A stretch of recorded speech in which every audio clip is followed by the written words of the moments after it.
It all began in the most harmless way. Sarah had invited a few of her friends over for what she called a simple evening. Just drinks, she said, a small catch-up session, nothing more. I figured it would be easygoing, maybe even enjoyable. I already knew most of the women who were coming, and every previous encounter had been polite enough, but I should have remembered that when Sarah's friends got together, casual rarely stayed casual.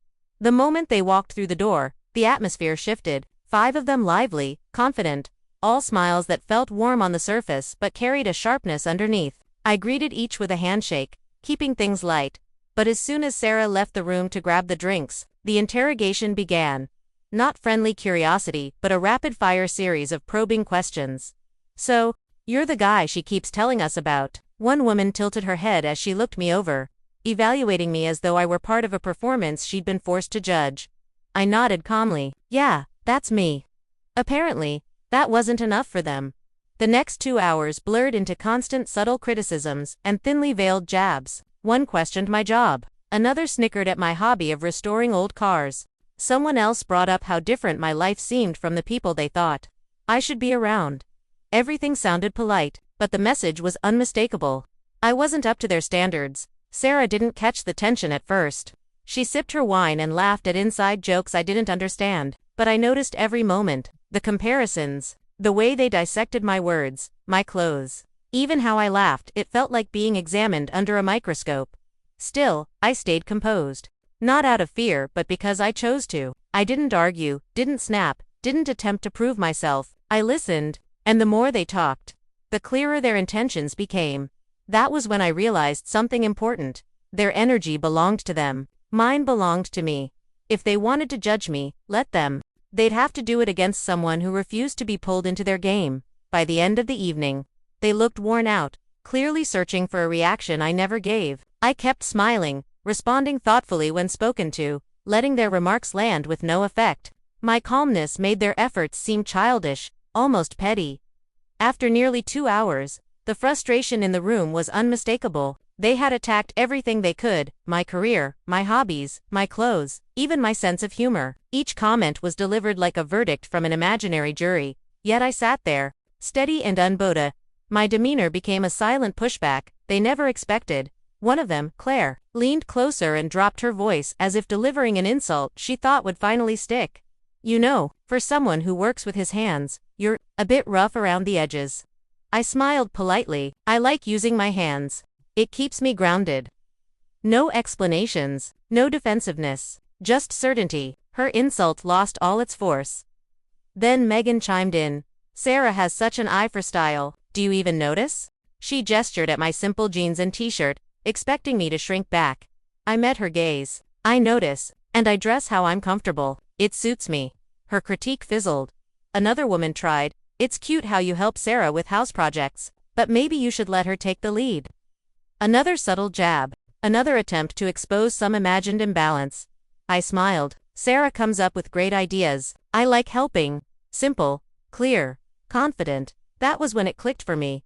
They weren't fueled by malice, they were fueled by the expectation that I'd react. They wanted emotion. They wanted irritation. They wanted something dramatic. But the more calm I stayed, the quicker their attacks fell apart.